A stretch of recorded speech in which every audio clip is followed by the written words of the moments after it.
87.7 FM. This hour of Sports 56 Happy Hour is brought to you by MemphisFarmers.com. Insurance coverage backed by a local agent and a brand trusted nationwide. We are farmers. MemphisFarmers.com. Check it out right here. Ladies and gentlemen, and now, The only man to give death a near Johnny experience. Johnny Harden.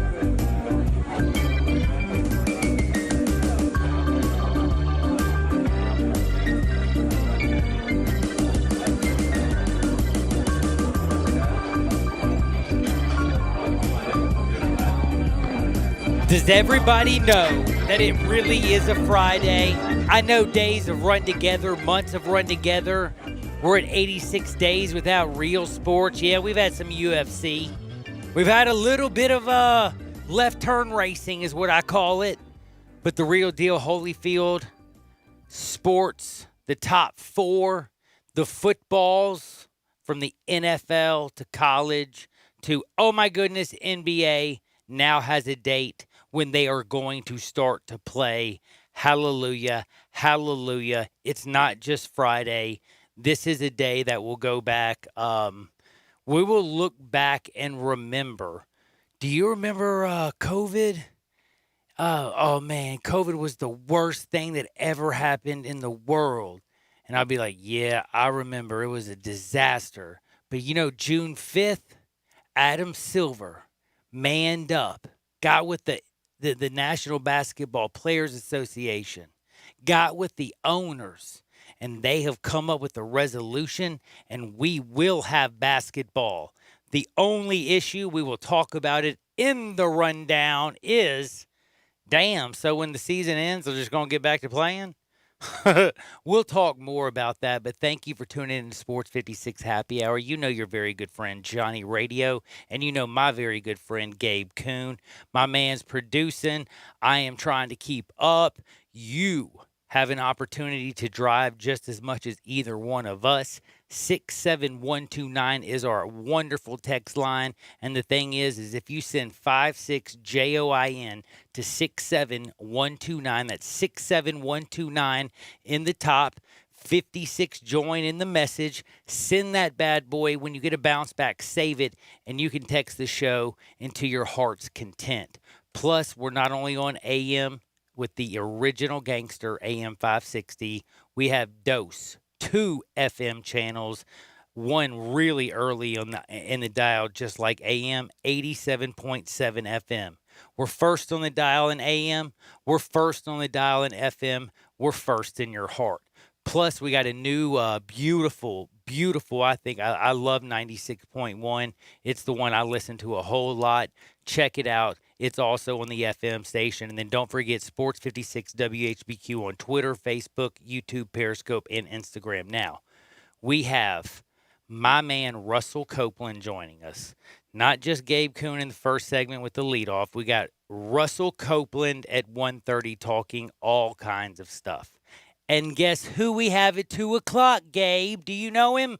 Remind me, what's his name? I think he has the last name of something like, I think it's Dale. Oh, gosh. No, brother.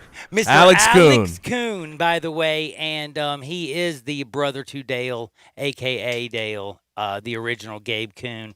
And for some of those, I know y'all listen a lot, and if any of y'all have ever missed this story, when I got to know Gabe, I liked him a whole lot, kind of just threw him in there, and I'm like, yeah, I like this kid, and for some reason I heard Dale.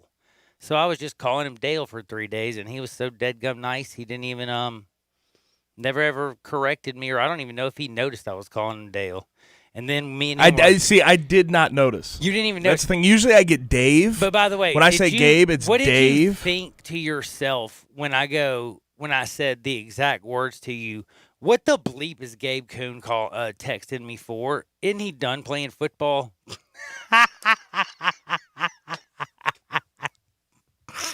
Oh my Lord! Talk about sticking foot in mouth. What did you think when I said that? Did you? I don't know, man. I don't know how I'm producing this program right now. Like, I don't know how this all came about. I really don't either. And by the way, I guess it was destiny. I believe that. Man, I think it was some destiny. But did you think that I had lost my mind, or were you just totally confused? So it was the first, week or It was the two that very I met first you, week, right? really, yeah. So It was the first week I you have knew to. you. There is a. For those that don't know, there's a initiation process with John. It's kind of like sports. Let's trying to figure out, How who I he work. is and how he works. How I communicate. Yeah. Hey, yo, Dale, why's Gabe Kuhn texting me? Didn't he quit playing football? I love life, but we're going to talk with his brother, who's a guy like me. He's not as talented on the football field as his brother was. I never was as talented as Gabe, but I'll tell you one thing that's a great thing about having him as a producer. And the cool thing is we have his journalist brother who is going to join us.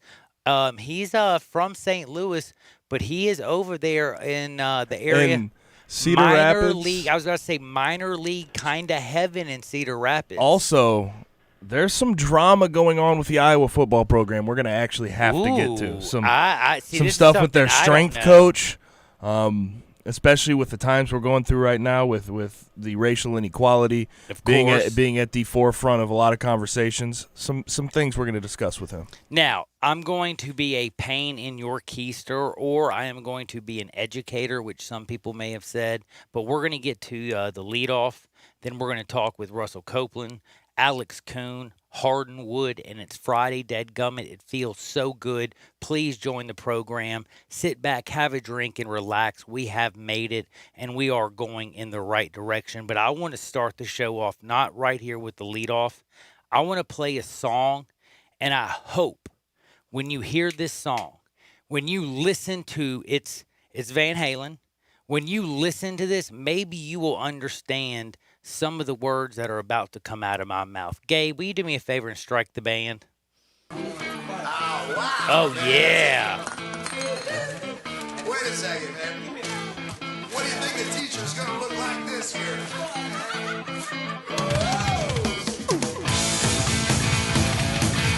Oh, yeah. Teacher, stop that screaming. Teacher, don't you see? Don't want to be no uptown fool. Maybe I should go to hell, but I'm doing well. Teacher needs to see me after school. I think of all the education that I missed, but then my homework was never quite like this. Ow! Got it bad, got it bad, got it bad. I'm hot for teacher. Come on now. I want you to tone it down. Don't take it all the way out. But I want to talk to you, and this is what I want to kind of remind a lot of people out there. The times have changed in so much. The days of Janis Joplin, Castles Made of Sand by Jimi Hendrix, Jim Morrison, some Riders on the Storm, Graham Nash, Neil Young, Bob Dylan, talking about pistol shots ring out in a barroom night in the Petty Valentine from the upper hall. Talking about Hurricane Carter, the guy who had a chance to be the heavyweight champion of the world. Songs changed. And when 84, you are a 13-year-old kid and you have nothing but this thing called testosterone flowing through your brain, and you're listening to Got It Bad, Got It Bad. In fact, I think I was just 11, actually. Got It Bad, I'm hot for teacher. I mean, this video was so big. And again, what I was trying to say about the 90s with Gabe, and a lot of people, we can't understand or remember the filth and the gross, the absolute negligence. I mean, you had that the Super Bowl commercial with Apple, or Macintosh, which failed, but the commercial was dope, by Ridley Scott. Everything was basically pomp and no circumstance, The Boz was the bad mamma jamma playing linebacker in football. Milli Vanilli were awesome at singing, but you know what? They couldn't even sing. And I don't even know if you know who Milli Vanilli are. I know Milli Vanilli. Oh, okay. What I'm just trying to say is there was so much going on in the late 80s, the early 90s. What I'm trying to say is the young white man, and I'm calling myself that today, which sadly a lot of people really didn't take me as the white dude, because I didn't know I was poor when I grew up. You know, I went to school and I just went to school and we had BB gun wars and we had a fort and we had Playboy. What else did we need? We had we had a swimming hole we jumped in. Just somebody had to jump in first to get rid of the water moccasins. Um, but again, we were young, we were dumb, we had bicycles, we were running around, we were happy. And what I'm trying to say is, we, honest to God, were young kids and we were listening to Hot for Teacher. We were trying to talk to ladies. Coaches were trying to keep us in line. We were playing sports. And I'm going to be honest with you. I'm sad because in my heart at that time, I didn't have to deal with racial injustice, even though it was probably prevalent. We didn't have Twitter. And I guess when you're living on College Street down in South Memphis and you're one of the few white dudes, you're not really necessarily exposed to it as much in the light of your understanding it from the light that I grew to understand it when I moved out to Germantown and what I've seen in some of these years. And then I think back to some of the words and the terms of, quote, endearment that we used to say to each other. And I just want to ask you a question to all you people out there. I got a lot of this yesterday. Why can't I say the N word if they can? I can't believe I have to explain this. And yes, with my best friends in the entire world, I might have called a Mexican a racist name as kind of a joke. He probably called me a racist. He did call me a racist name, again, as a joke. But I never used the N word because there was a certain hate and connotation to it. But you know what? My friend used it on me, and I took it as a term of endearment.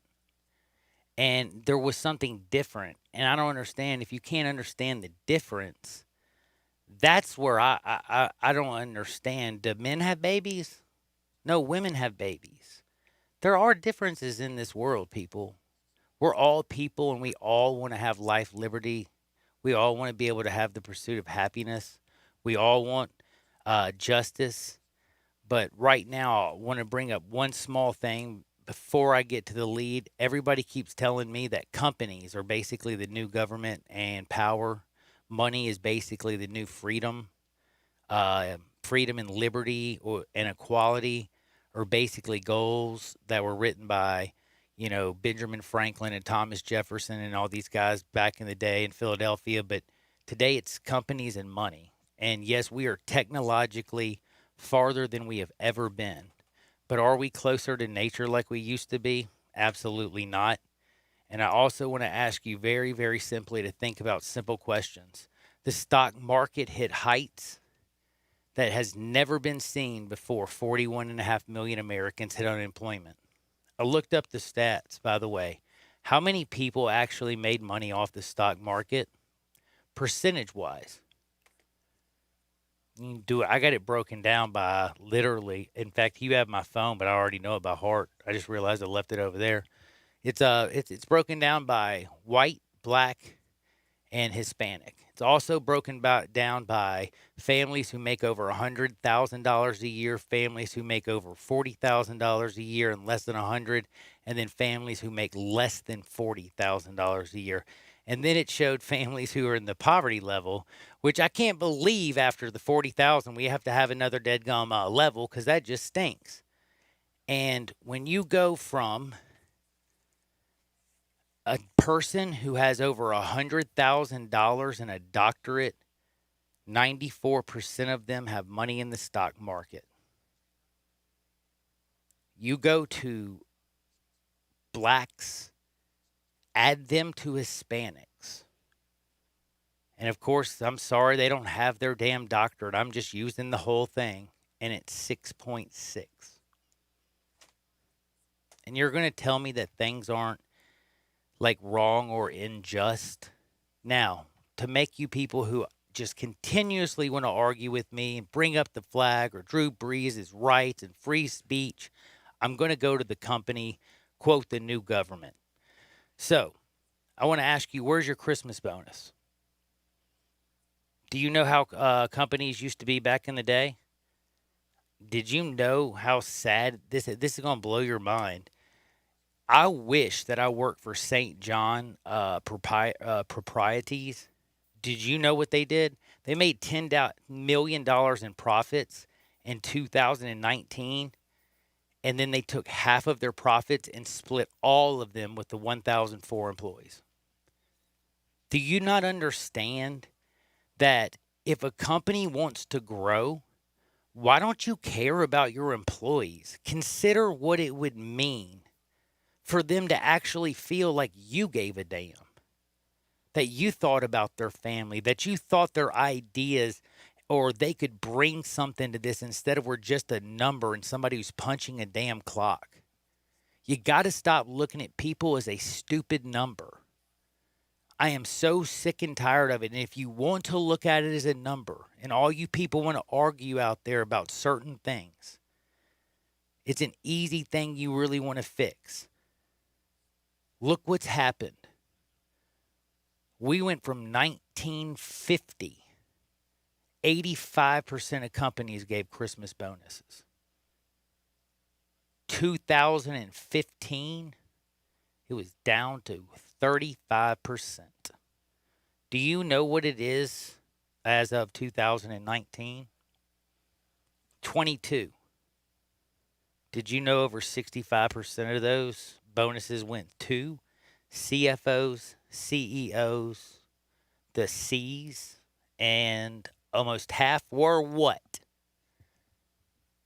Mortgage companies.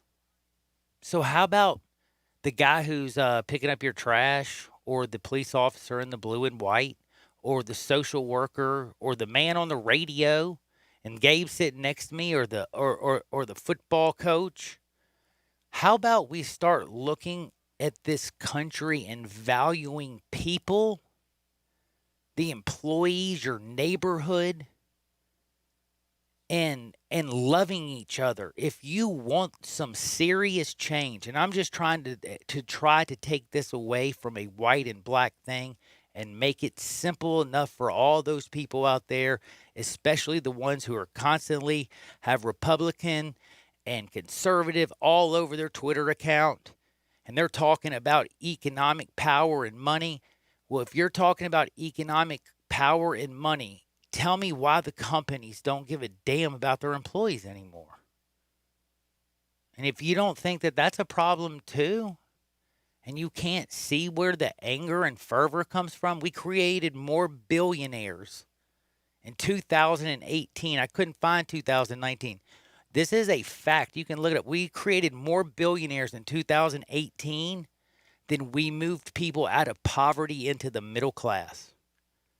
And yes, for all you white people out there who want to sit there and say, what about me? I'm here for you too. I'm talking to the companies. I do also know that the poor white is the largest growing class in this country. And I'm going to tell you why. It's simple statistics. If you're the largest population and fewer people have money, what would be the largest growing class? Makes sense, right? But what doesn't make sense? 84% of people arrested for marijuana have black or brown skin, when I can't find a single statistic that says that black people smoke more weed than white people. And the reason I also bring that one up is because, heck, I know this one. And I know Gabe probably wants to punch me in the teeth. Can you do me a favor, Gabe, though? Because I know we're going to have to do it in 2 segments. I want to answer one question. Light me up for 1 second, because I want you to hit that first question before I get into the rest.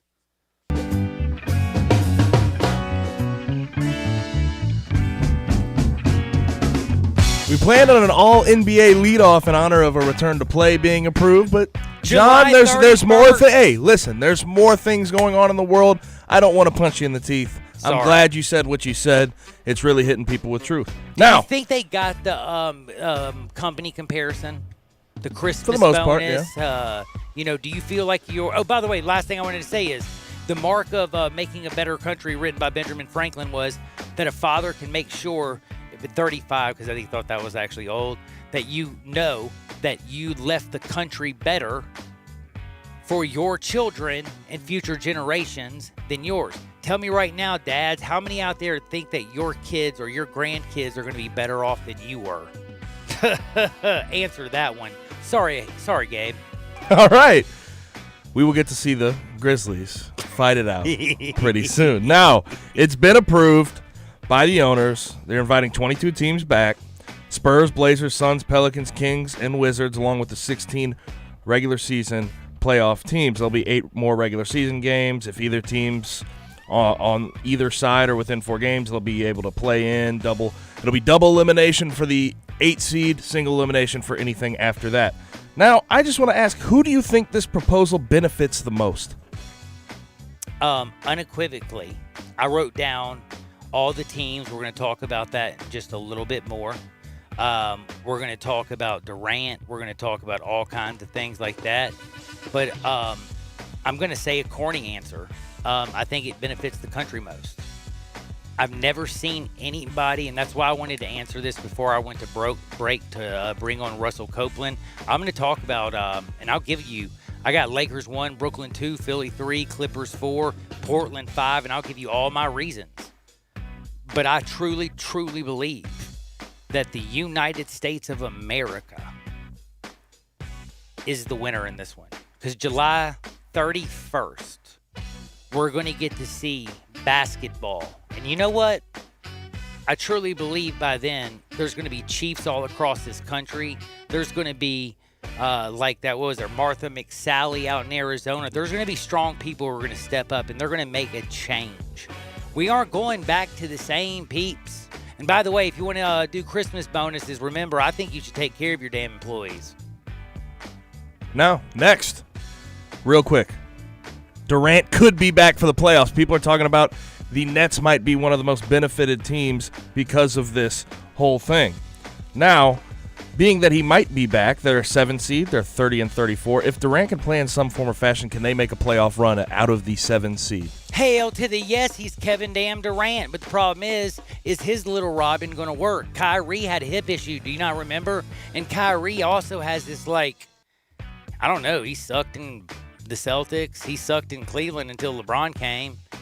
And then, believe it or not, I don't know if anybody's known this, but since LeBron James has played with Kyrie, when has Kyrie been a superstar athlete?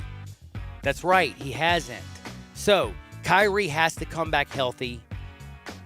Kevin Durant better come back healthy. And Adam Silver giving the green light for all you peep out there. Grizzlies are taking in the you-know-what. I don't want to hear about you crying about, oh my God, they're a 7th seed team, and all of a sudden they're giving Kevin Durant because of a global pandemic. The world ain't fair. Deal with it. And remember, MemphisFarmers.com. That's MemphisFarmers.com. Coming up next, he's my very, very close personal friend. You know him as Russell Copeland. You watched him run all over the Liberty Bowl, all up and down with Buffalo, played in, like I said, played college, played in the NFL, just graduated, by the way. And again, also, for all y'all out there, if you want to, send him a nice message. He also lost his father. But Russell Copeland, a real good friend, he's going to come on and he's going to talk. Hit us up at 67129. You know we keep it real right here on Sports 56 Happy Hour with your good buddy Gabe, your buddy Johnny Radio, and next, Russell Copeland. Sports 56, 96.1, 87.7 FM. Check out Dave Voloshin and Brett Norsworthy with Sports Time on Sports 56. Weekdays from 3 to 6 on Sports 56, 96.1 FM and 87.7 FM. Eat well and stay healthy with Sweetgrass Next Door's to-go and delivery service. From shrimp and grits to pork chops to chocolate chip cookies and more, feed your need. Located in the heart of Cooper Young Midtown, Sweetgrass Next Door makes for an easy to-go, pickup, and delivers to all of Midtown, most of downtown, and even East Memphis locations. For more information, visit online sweetgrassmemphis.com or call 901-278-0278 to place your order today. Hi, I'm Troy Fiveash, owner of Fiveash Roofing. Can anyone explain to me why anyone would care how I measure your roof? We have all heard about measuring your roof from outer space. Well, to be honest, there are aerial pictures that are taken every 4 years that can be used to measure a building, but it's not from outer space. Besides, no one, and I mean no one, can tell you what's wrong with your roof or even if you need one by using pictures that might be 4 years old. If you would rather do business with a family-owned and operated business with a lifelong tie to Memphis that refuses to mislead or use gimmicks, please give me a call. Best products, best warranties, and the best customer service we know how to provide. 5 Ash Roofing, proud partner of the Memphis Tigers and the official roofer of the Memphis Tigers home team. 5 Ash Roofing, fair, honest, and ethical. 367-0050 or memphisroofer.com. 367-0050 or memphisroofer.com. 5 Ash Roofing, it's what we do. We're here for you. Oh, my stomach. When you have nausea, heartburn, indigestion, upset stomach, diarrhea. Try new Pepto-Bismol chews. The same fast relief of Pepto-Bismol, now in a delightful chew. Use as directed. Keep out of reach of children. Listen Sundays at 11 a.m. to join Idlewild Presbyterian Church for worship. Idlewild is a PCUSA church located in Midtown Memphis. I Buy Houses, 901-406-1101. That's 901-406-1101. I Buy Houses. I Buy Houses will buy a house in any area, in any condition, and yes, it's guaranteed to close in 5 days. If you need to sell your home quickly, call 901-406-1101. If you've been through a divorce, if you lost your job, if you're tired of renters, I Buy Houses can get you your money quickly. I Buy Houses will buy your home in Shelby County, DeSoto County, Memphis, Bartlett, South Haven, Horn Lake, Olive Branch, anywhere and everywhere in between in any condition. And yes, they're open 24 hours a day, 7 days a week. I Buy Houses, 901-406-1101. That's 901-406-1101. Grab that pen, 901-406-1101. I Buy Houses. Commitment, dedication, perseverance. At FedEx, our people are our strength. Even during these unprecedented times, we are delivering medical supplies, test kits, and the things you need every day. Helping the world move forward together. Strength, what we deliver by delivering. FedEx. Welcome back to Sports 56 Happy Hour with Johnny Radio. This hour is brought to you by MemphisFarmers.com. Insurance coverage backed by a local agent and a brand trusted nationwide. We are farmers. MemphisFarmers.com. Well, show me the way to the next whiskey bar. Oh, don't ask why.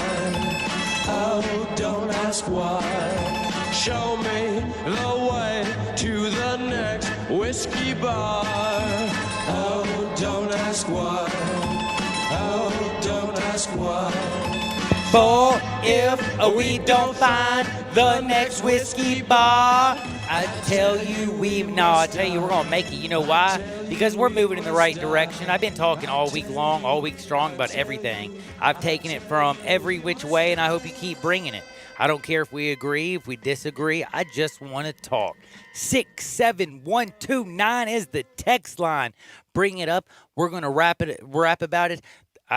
There's nothing I fear to talk about. I'm just going to be as real as I can with you. My buddy Gabe Coon's going to do the same thing. I'm at Johnny_radio. You know, at G_Coon71. He blocked a long time for Memphis for a lot of good running backs, a lot of great quarterbacks and wide receivers. But I will tell you one thing. He's blocking also 901-360-8255. You got to get through to him to get through to me. But right now, I will tell you, I'm going to talk with the one, the only, the original from back in the day, the wide receiver before Anthony Miller, back in the day with Mr. Bruce's Loose and Russell Copeland doing their thing. What's up, Cope? How's life? Man, what's going on, man? I'm doing well. How are you? Hey, by the way, congratulations on the graduation. And then, again, my deepest condolences. And, again, my heartfelt just apology, and I know it's part of life, but again, I know how much your father meant to you, and I just hope he rests in peace, and I know you'll always carry on his legacy, and I know one thing, Russell, he was hella proud of you. Thank you, man. Appreciate it. It's been very tough, but I have a great family. I have a great supporting cast, and along with friends such as yourself and my NFL friends, my Tiger friends, just coworkers that I've worked with. They've been outstanding and been great, but it has been tough. My father meant a whole lot to our family. I'm taking them a day at a time. He's the patriarch, as you said. Yes, and I have to rely on my spiritual belief, my spiritual background, and even with all of that, we are still human. And anytime we lose someone that's close to us, I mean, we're going to grieve. But like I said, I'm leaning on my spiritual belief, my spiritual growth, and every day is different. But I'm getting stronger. So I understand it's a part of life. It's just tough when you lose someone that's close to you unexpectedly, such as I lost my father. Oh, absolutely. And you know that this whole world right now, and again, not only is my man, my friend, somebody I love very much, is he going through a lot, but I know that him and his family are also watching what's going on in this country. I know that Russell, again, got his degree in journalism. He pays tons of attention what is going on. And I brought you on to talk about this. I don't know if I know you were working over at your dad's house, so you might not have had the opportunity to hear any of the first segment. But we talked about how the NBA is going to start back on July 31st. I mentioned that, people, my good friend Gabe Kuhn asked me, who's going to be the winner? And I do have the Lakers and Brooklyn and Philly and the Clippers and Portland written down for certain reasons. Like Joel Embiid at 280 pounds always had foot and back issues. 4 months off, that's going to be good for him. Things like that. But I said that I think that the actual winner is going to be this country, because with all the people who have been sowing division, it is time, just like all those generals who came out and said, you can't put force. You don't turn force on your own people. The military was never intended to police its own citizenry. And again, policing has to also be looked at in very great depth, because policing in 2020 needs to be different. There shouldn't be a quota about how many tickets you give out or how many people's arrest, because it shouldn't be about how many bad interactions you have with your community. It should be about how many positive interactions you have with your community. And if you're going to work in that community, you should live in that community. That's my personal feeling.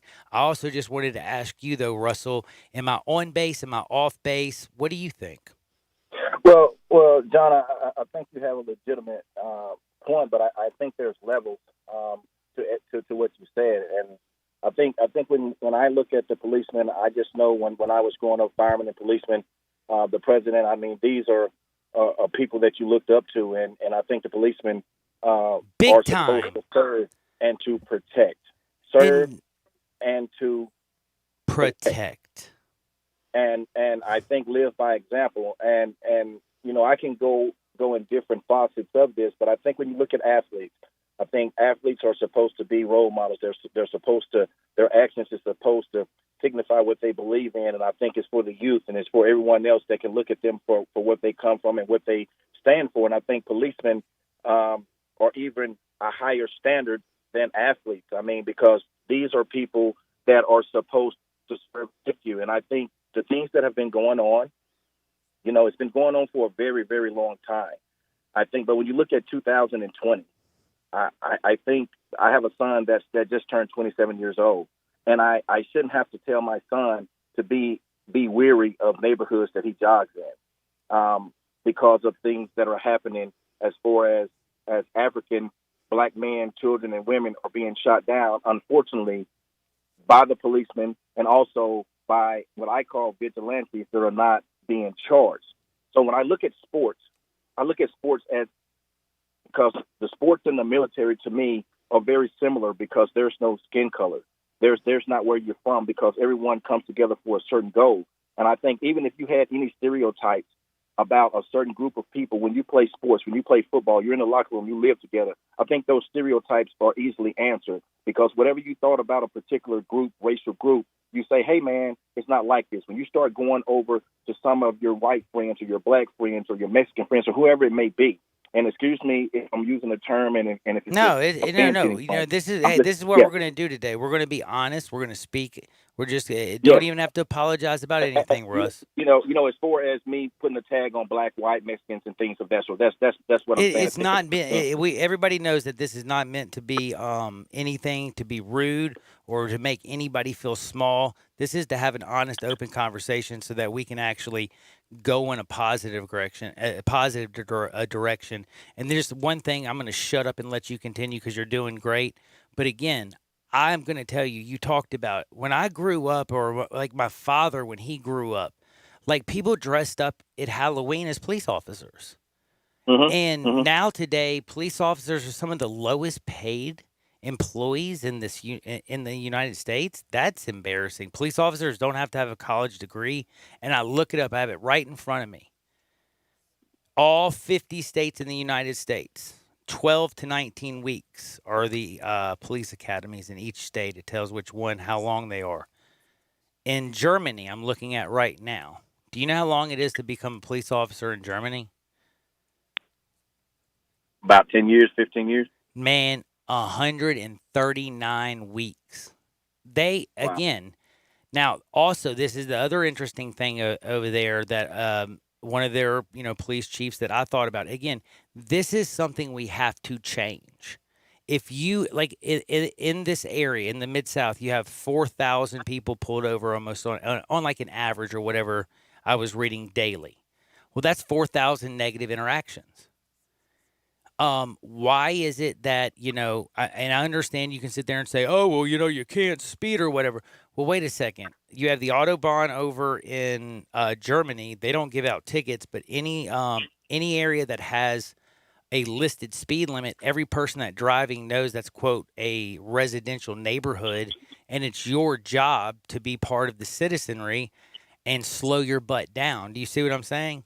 Like, that's what, like, Abraham Lincoln and Thomas Jefferson and all these guys, go back and look at history. When we started this thing, it was all about constantly working and getting better. But the one thing they always said, you have to leave the generation, your children and your grandchildren's generation has to be better than yours.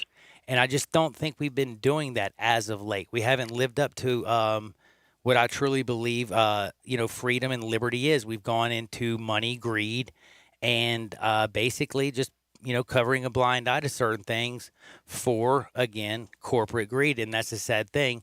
And I just think in all honesty, if you can't tell, it's not just the 41 million Americans that are sitting at home or COVID-19. The Ahmaud Arbery was, another one that kind of started it. But George Floyd was, somebody said the other day, oh, George Floyd, they just, once they saw that, they just couldn't take it anymore. No, that was just the point where it was the tipping point where they just said, damn it, you know what, we got to do something. Well, going back to the policemen and the interaction, I think we definitely have to have policemen. I think we definitely have to have. But don't you think they should be paid a hell of a lot more and have a hell of a lot more training, and they should be looked at and revered? And they should actually do public service. They shouldn't be out there just sitting there eating donuts, giving radar things. You shouldn't be having dudes just, going into poor neighborhoods, kicking in a door because you say so-and-so there's like a crack thing or whatever. What I'm saying is you need police to teach coach Little League. You need, the police to be in the community, to know the guy who is working at this barbecue sauce. This barbecue station on the corner. Because, if you're a good police officer and you actually talk to the people that you're policing, you're going to find out a hell of a lot of information.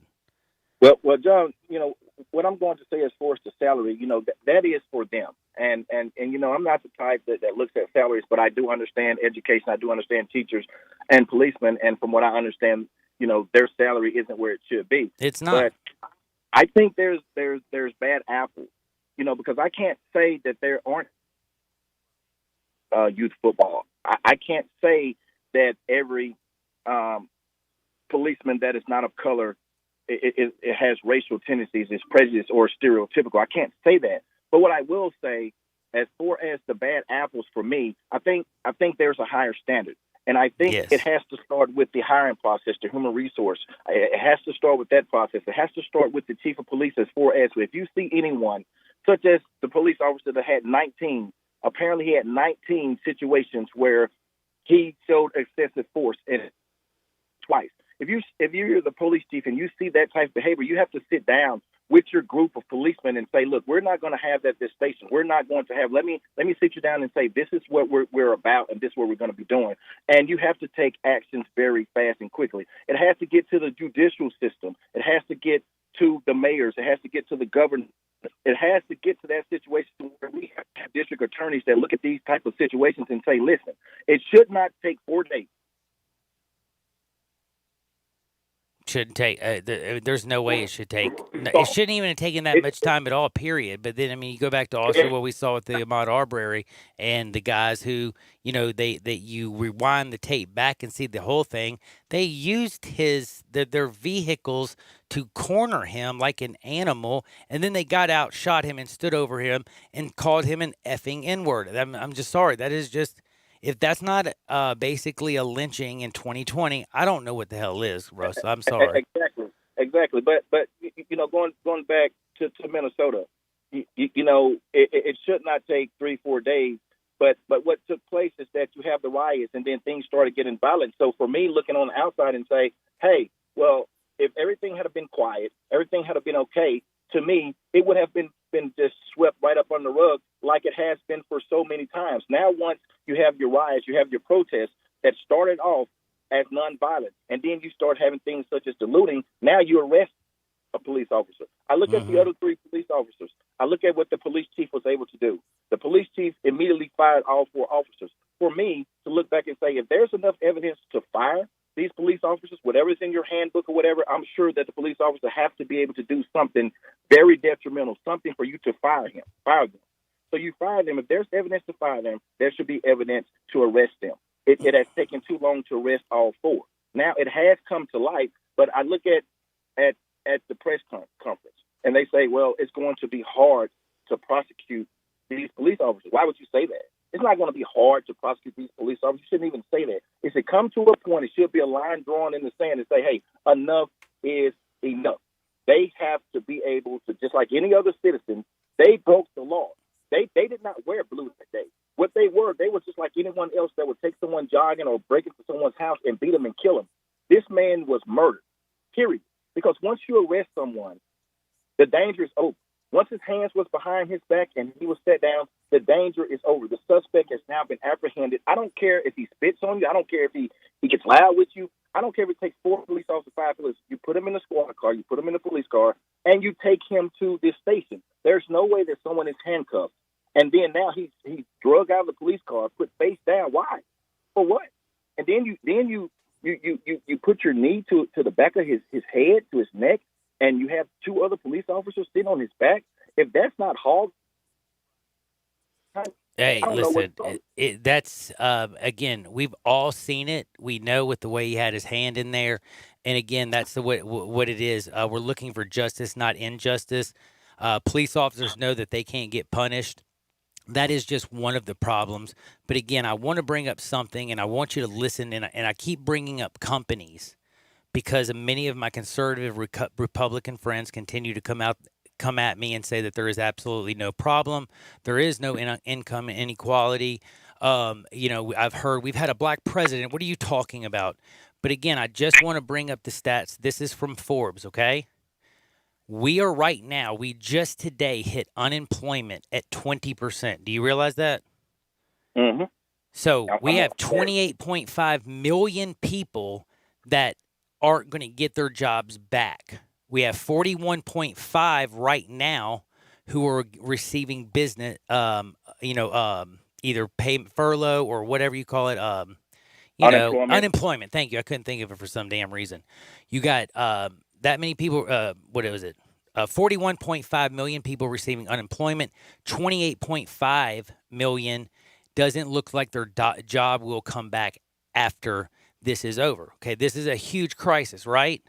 Mm-hmm. The average person's debt, I want you to think about this. If you just use the bottom half, they have added debt to like future generations. And guess what? This is what just breaks my heart. And I'm not smart enough to do this, but Forbes did this, and they said according to their math, they've added $30.1 billion basically just in interest payments that, middle class America is going to have to pay for next year that they didn't even think because of all the money that was lost for the government. But this is the thing that's a kicker, because we got all these tax breaks, remember, for all these rich people. Now we have 41.5 million Americans that don't have employment. But guess what? We have a few billionaires that made $565 billion since March 18th. That was published today by Forbes. It says also total wealth for billionaires now stands at $3.5 trillion, which is up 19% from its low point, which is, of course, on March 18th. Jeff Bezos alone has increased his net worth by $36.2 billion since March 18th. And again, while lower income workers, people who live paycheck to paycheck, we have 30% of the United States is not able to pay their rent. What's going to happen after this rent relief thing? Do you think things are going to get better? Again, the rich are getting richer, and the poor, and at the end of this 90 days, I mean, what are we, about a month, 5 weeks, 6 weeks into this bad boy? 3 months is going to come up, and you're going to have landlords asking for, hey, I need rent and back rent. What the hell are they going to do? Where's this money coming from? Yeah, it's really mind-boggling, and that's why, for me personally, anytime that I can do any charity organization, anytime I can work through the Boys and Girls Club and do some things for individuals that are struggling, that are going through, I try to do as much as I can do. But as you're mentioning, when the next 3 months come, if you were not able to pay it within these 3-4 months and you haven't returned to your job, then what's going to happen? And I think it's something that a lot of people may not realize this. It's going to get worse. And I do feel for those families. I do feel for the Americans that have lost their jobs and there's not other jobs that they have. And there's a lot of them. It's a lot. It's a lot. And for me, I don't have the answers, John. I don't. We don't. But we have to talk. Yeah, I don't have the answers. It would be great if some of the billionaires or whatever situations could create jobs or help some things out. That would be great, but I can't count anyone else's money. I can't tell anyone else what to do. But I think what you're trying to say is that, look, all this money is going one direction, but look at how many people that you look at and say, man, what about these people? Is there any kind of way possible that all these people that are getting all this money since this pandemic, since March, have gotten billions of dollars? Is there any way possible to help some of these other millions of Americans that will be struggling, not just for the next 3 months, but they may be struggling for the next couple of years? America's for all, not for just the rich. And I just wish we could get back to, getting back to, freedom and liberty, limiting government and making liberty more important. And again, if communities take care of communities, I'm telling you, you won't need policing nearly at the rate that it is or the way it is. And police officers, you have a very tough job, but I agree unequivocally that you should have a hellacious, a lot more training. And there is a lot of police officers that are in the force that have absolutely no right. If you can't get past a GED, but you can run a mile and pass a 12-week course, I don't think that should qualify you to have a badge and a gun. I really do think that we need to elevate our standard of what we're going to have, basically, police our community. It is kind of important. And the last but not least, I got to ask this. I know I'm late. Gabe's going to slap the hell out of me. Are you okay with Drew Brees' apology? And I thought the first one was fine. Did the second one mess him up? Well, first and foremost, he apologized. So for me personally, there's not anything else for him to do is to apologize. He did that. But I think for me personally, as a former NFL player, as an African American, I think the damage has been done. I think it's going to be very hard for him to be able to be forgiving from his teammates.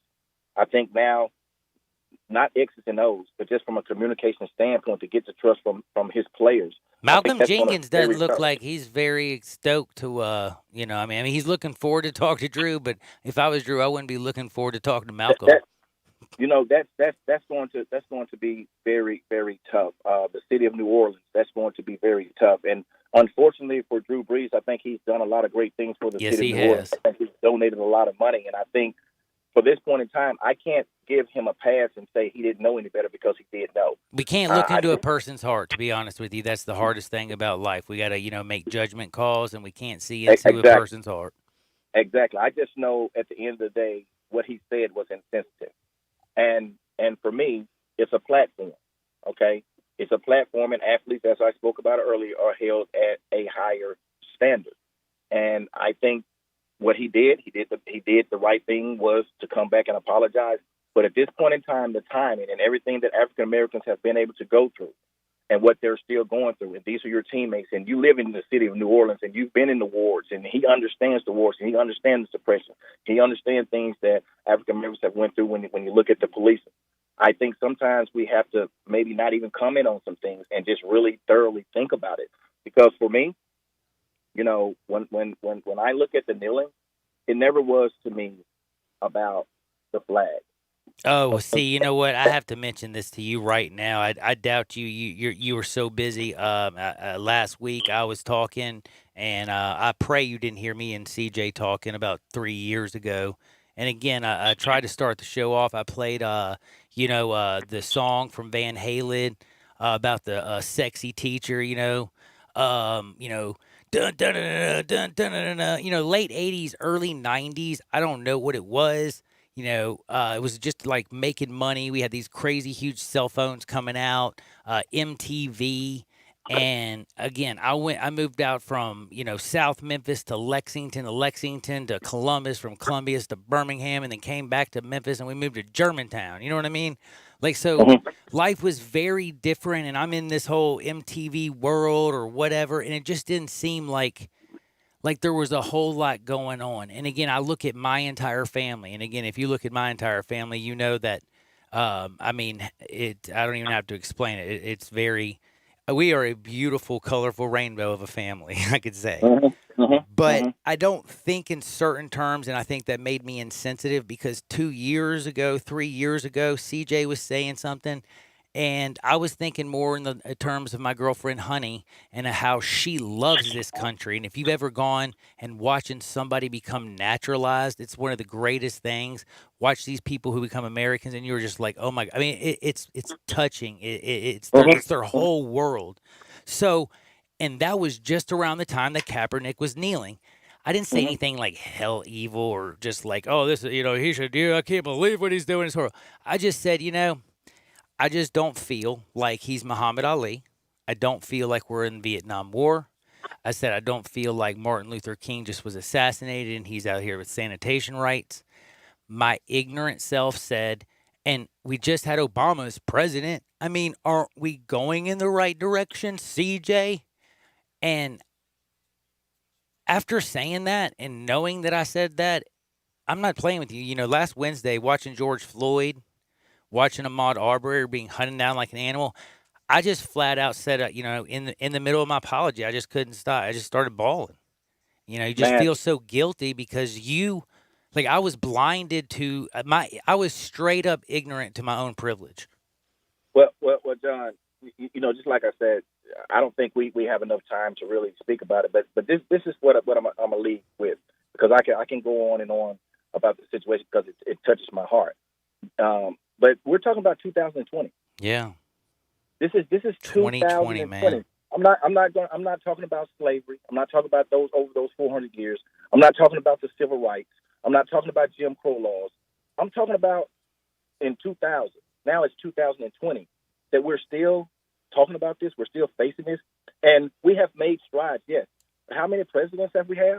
If you can kind of say there's 45, and there's only one. Bro, it's time to end this now. Like this has got to stop at some point in this country, and it's time that everybody starts realizing that everybody needs an opportunity to take care of their family. Everybody's a son, a brother, a neighbor, and everybody should love thy neighbor. And again, the golden rule should just be the golden rule.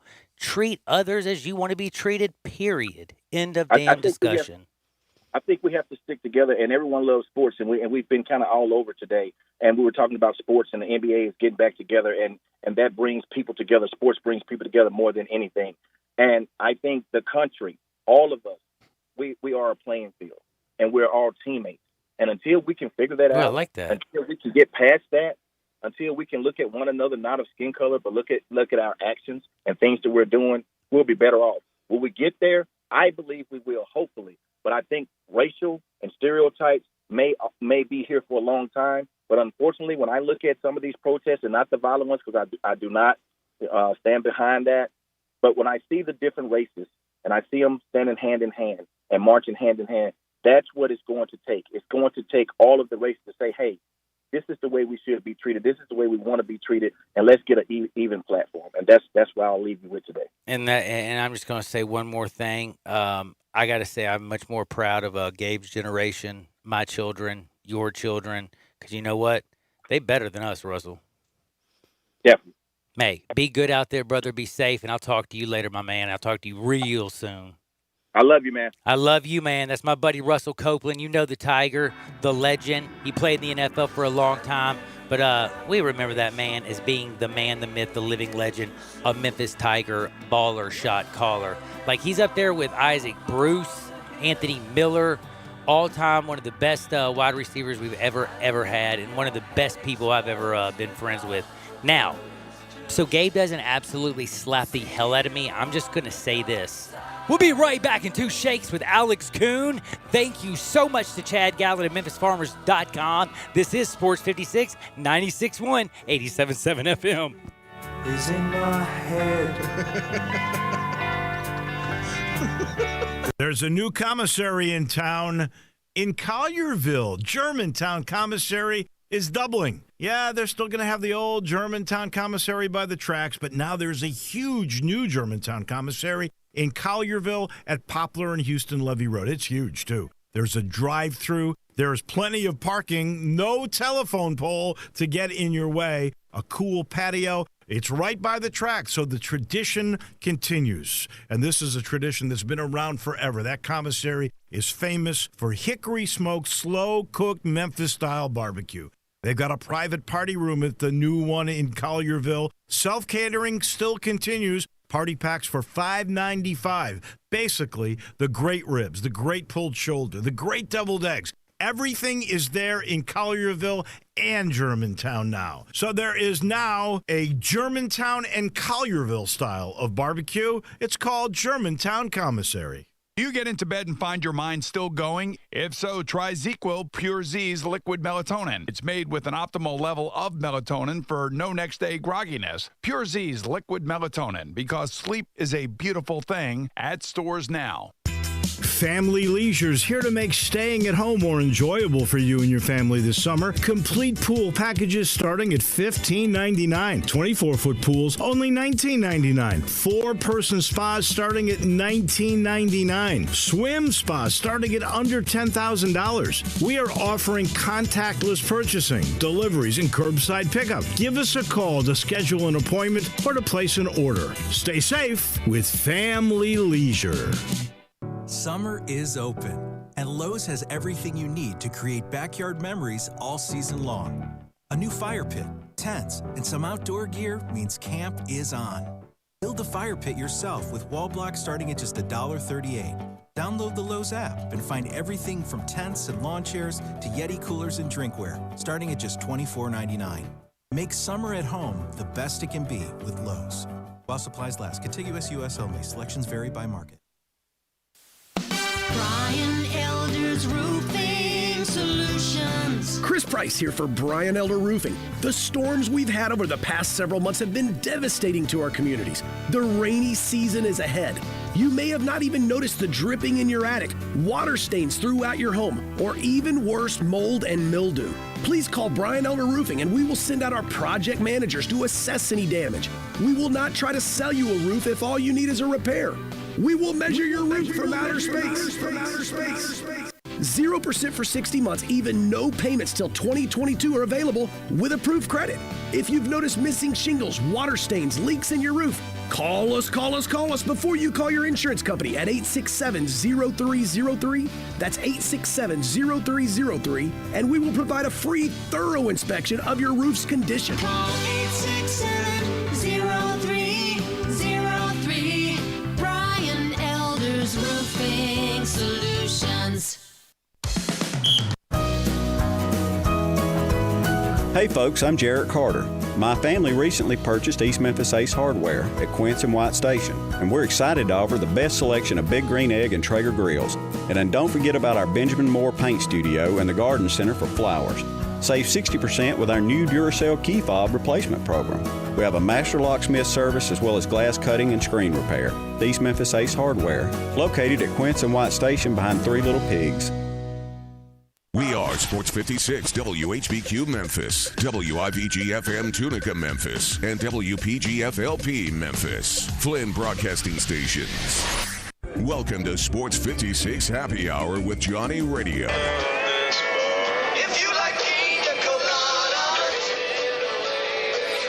On AM 560, 96.1 FM, and 87.7 FM. This hour of Sports 56 Happy Hour is brought to you by MemphisFarmers.com. Insurance coverage backed by a local agent and a brand trusted nationwide. We are farmers. MemphisFarmers.com. Check it out right here. Ladies and gentlemen. And now? Now, the only man to give death a near Johnny experience.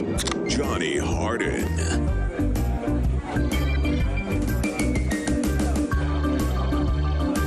We got basketball because it feels so right. Yes, it's coming back July.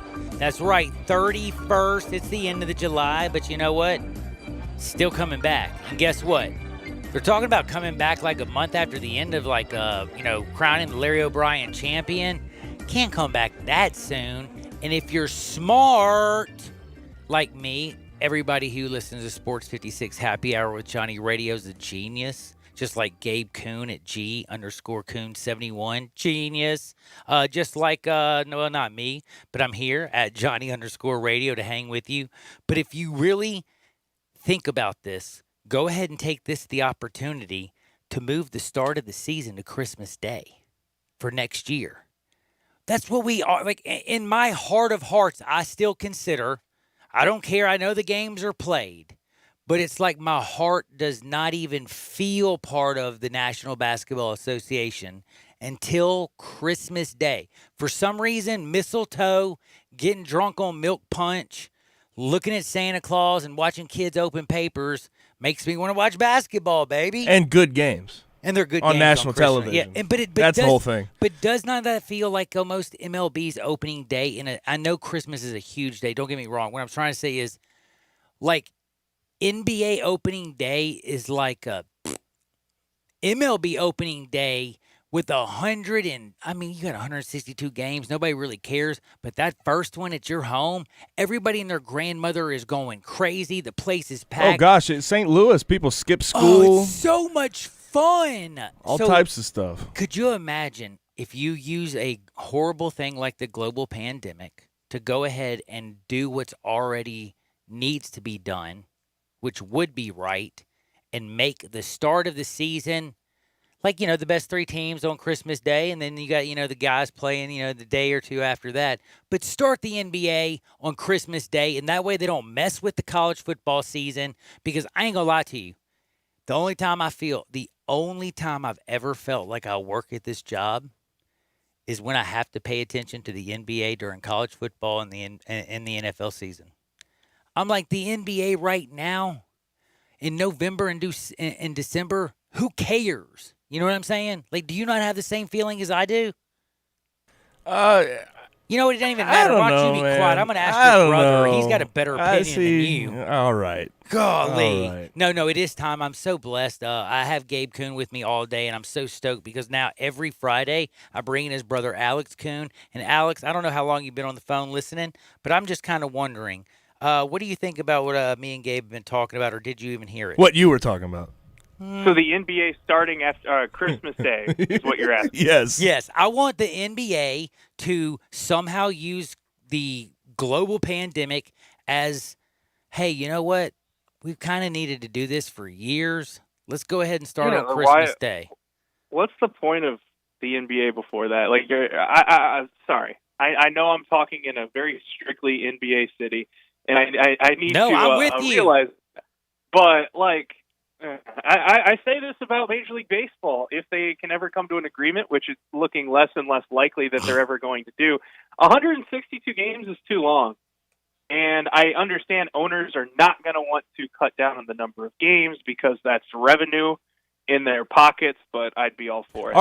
With the MLB, does it seem like the owners are like not even wanting a season? Or is this my conspiracy theory sort of like spiraling my head out of control? I don't know what.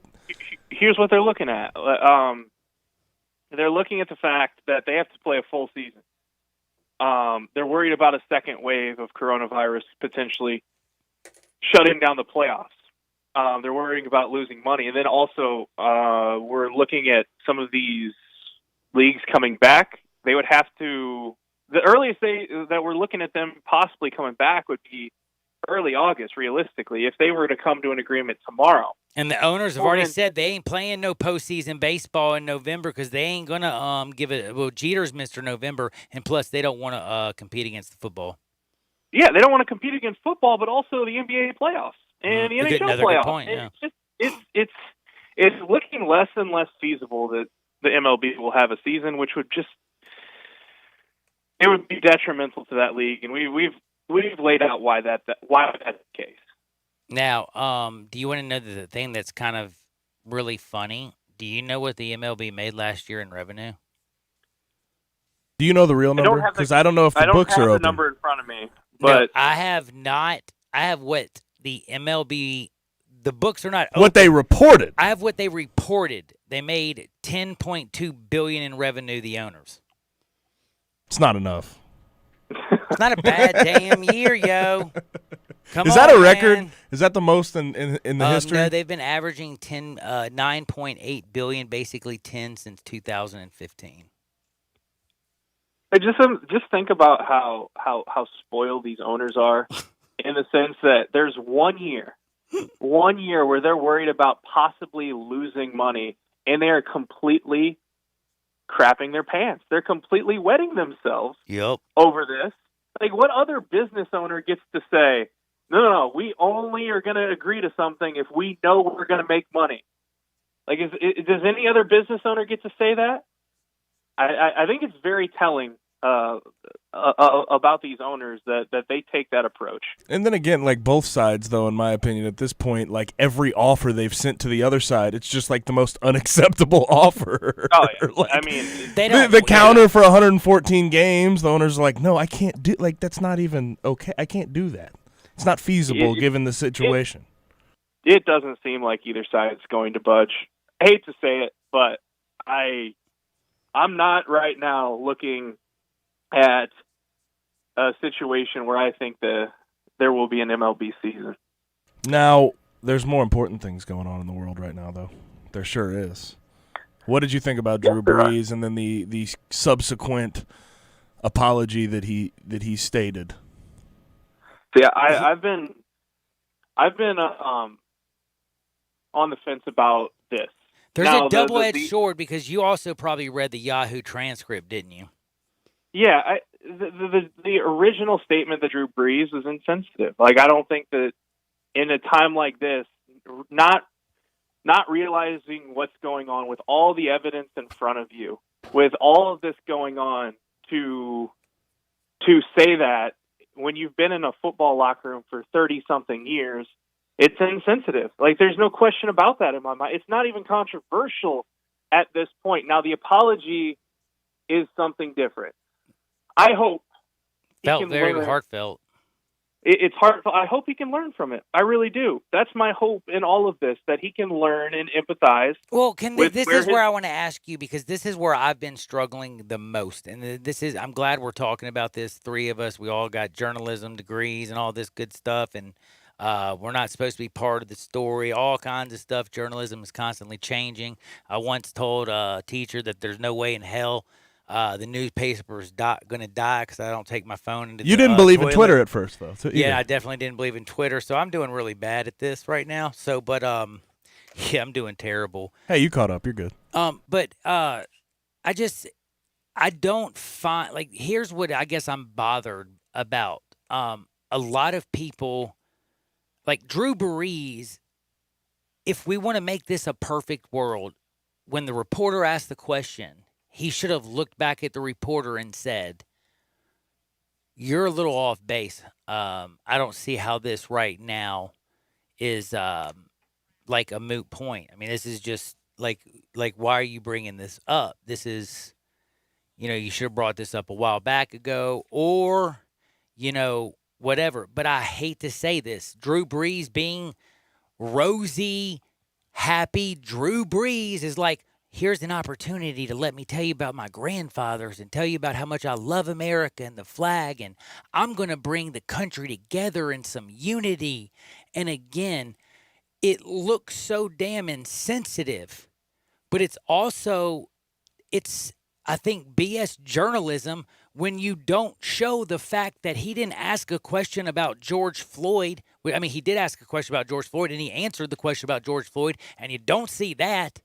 And then you don't hear him the question after that. He says, so after seeing all this and all the what did he say, the riots and the protests, do you still respect the flag? What the hell? In all honesty, I hate to say again, it had to do with Colin Kaepernick taking a knee. Yeah, I know. And he again, asked about Colin Kaepernick taking a knee. Kind of like I don't know how to explain it. Drew should have known that I'm about to get you journalism. Is what I'm trying to say, and maybe I'm wrong. I'm asking Alex. I'm asking Gabe. Was that an appropriate question, or did he word it in a way? And do you think it's horrible the fact that they take out the question and only show Drew Brees' answer? I think the question was about kneeling for the national anthem and peaceful protest and what he thinks about that. And you have, if you're Drew Brees, you know that question's coming, right? With all that's going on, you have an idea that question is coming. And we're in a state of chaos right now. There is no other way to say this. We are in a state of chaos, and people are protesting things. But do you not feel like that even some of these, which people are not, again, journalists are not supposed to be part of the story or inflaming the fire? That's why I jumped on Alex. Maybe he wasn't trying. The way I see it, he wasn't trying to flame the fire. He was trying to get an opinion from a guy who's been at the forefront of community outreach in the NFL. Been at the forefront of a lot of the playoff games. I'm on Yahoo right now. I can't find the first 5 minutes of the interview. Why can't I? I have to go to another damn forum to get the first 5 minutes? That is literally, in my personal opinion, again, the problem with journalism today. Hey, do you not remember the a-hole on TV who came out and showed like a 15-second clip of Bill Barr? And then a week later asked to come out and apologize for it. But this could have worked. Context is so crucial. And again, when we have the world on fire, do you not think context right now is even more crucial than ever? And again, I can't even believe I'm going to say this.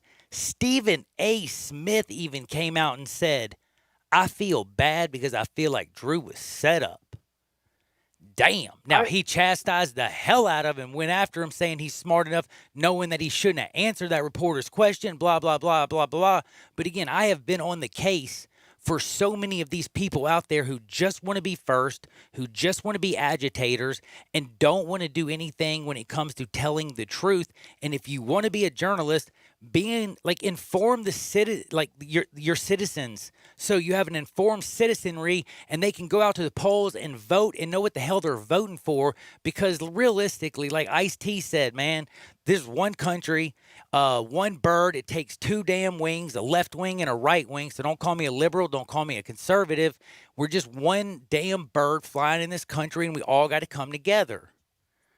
I think the part about Drew Brees that was just so weird about it was he was really the only one.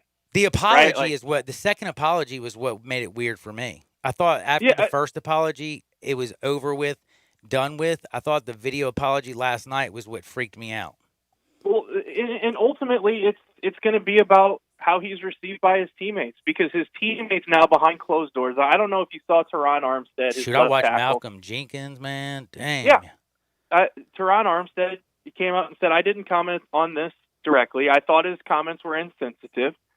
We're going to have these conversations behind closed doors, and he's going to have to answer every question, and he is going to be grilled, and he is going to be asked all the most difficult questions by Teron Armstead, by Michael Thomas, and Emmanuel Sanders, and Alvin Kamara, and all of his teammates are going to have this very difficult discussion that we have put off for too long. And that's why we're in this position right now, because we have these discussions that the black community has been trying to push forward for so long, and it's fallen on deaf ears. And I think that was so frustrating for them to see that comment, because it felt like, once again, with all of this happening, with all of this unrest, and after seeing a black man get murdered basically on live television, that it was the same discussion, it was the same spin, it was the same distraction from Drew Brees about making this about the troops and making this about the flag, when we all know that's not what it's about. And this is where I am, like, I mean, if people are listening, they're freaking out that I'm even disagreeing with you in any way, because I'm 100% with you. I played the thing the other day. I will say this real quick. There's by no means is Drew Brees a bad person. There's a lot of people that tried to persecute him for it. I just want to read this to you, and I want people to really, and I want Alex to literally, I don't think you've heard this. And if somebody asked you this question, and then this was your answer, how the hell is realistically any of this wrong? Now, I've gone back and forth with my friends on Twitter 1,000 times. You got to understand that the times that we're in. But again, after he speaks about how the George Floyd thing is a nightmare, he's giving money, he's calling for unity, blah. I mean, he goes on and says the nicest thing ever again. And then he is literally asked the question, will you ever agree with anybody, or will you take a knee and show disrespect of the flag of the United States of America or our country? His comments: I will never agree with anybody disrespecting the flag of the United States of America or our country. Let me just tell what I see or what I feel when the national anthem is played. And when I look at the flag of the United States, I envision my two grandfathers who fought for this country during World War II, one in the Army and one in the Marine Corps, both risking their lives to protect our country and to try to make our country and this world a better place. So every time I stand with my hand over my heart looking at the flag and singing the national anthem, that's what I think about. And in many cases, that brings me to tears, thinking about all that has been sacrificed, not just for those in the military, but for those, for all of us, because we all matter. Though throughout the civil rights movement of the 60s and all that has been endured by so many people up until this point, and is everything right with our country right now? No, it is not. We still have a long way to go. But I think what you're doing by standing there and showing a little respect to the flag with your hand over your heart is showing unity, is showing that we are all in this together, we can do better, and that we are all part of the solution. Now, I have the exact same tweet from the leader of the NAACP. It's called the NCAA again. And NAACP. Do you want to know? It is almost verbatim from the bottom half of what he says. And again, are you even talking about how he talks about, seeing George Floyd? It was the hardest thing he's ever seen and blah, blah, blah, blah, blah. Are we talking about the money he's given? No, we are literally taking a star in the NFL because he plays quarterback like Colin Kaepernick, and because Kaepernick is a kneeler. Brees just came out, and if I just read it to you, there's not one damn thing he said there that was bad or that was look, Trump has done nothing, in my opinion. But, I mean, I'm so grateful that the generals have come out. He's done nothing but divide the country. You never turn the military on your own people, period. But he's talking about civil rights movements of the 60s, and that has been endured by so many people up to this point. And is everything right with our country right now? No, it is not. We still have a long way to go. Guess what? That sounded like Drew Brees', didn't it? That was right there from the NAACP. So this is what I'm trying to say is if we want to go out there like Jim Acosta, the a-hole, they haven't even said who this journalist from Yahoo is. They just keep putting Yahoo Associated Press. I want to know who asked the question and then cut out everything and framed him. And I'm not even on Yahoo because I spent 20 minutes on Yahoo to try to find the whole thing, and you can't find it. That is not journalism. He's the only one that's come out and said something like this. He was in the middle of an interview. Oh, my God. In this instance, you're going to sit here and try to say that oh no, I'm going to tell you something. I'm going to sit here and be fair to it, whether you're white, black, blue, brown, bleed, green, whatever. And if you can honestly tell me there's one thing wrong with what he said, truly, tell me where it is that there's something wrong with what he said. I will tell you what's wrong is the way it was framed. There's a lot wrong with what he said. Okay. And the problem is that for years and years and years, Black people have tried to raise this issue and it has been ignored. And we're seeing violence and unrest. And we don't want that. So why are we trying to change the subject on peaceful protests and not allow peaceful protests? Like that, to me, the sports arena is the perfect place because nowhere else has worked. Nowhere else has worked for the point to get across.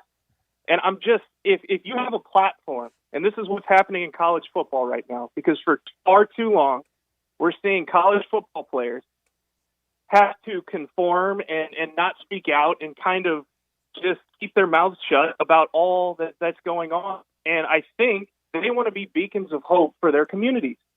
They're success stories for an entire community. They want to be the face of community and be beacons of hope for hopeless, for situations where there isn't a whole lot of hope. And for them not to be able to use their platform for good change and to try to promote realistic and big time change in their communities, that's got to be a really tough situation for them. All right, just a reminder, I guess, because nobody really is doing any research and we're just going and blasting the kid. The day before the interview on his Instagram, this isn't his apology, says no one is born hating another person because of the color of his skin or his background or his religion. People must learn to hate. And if they can learn to hate, they can learn to love.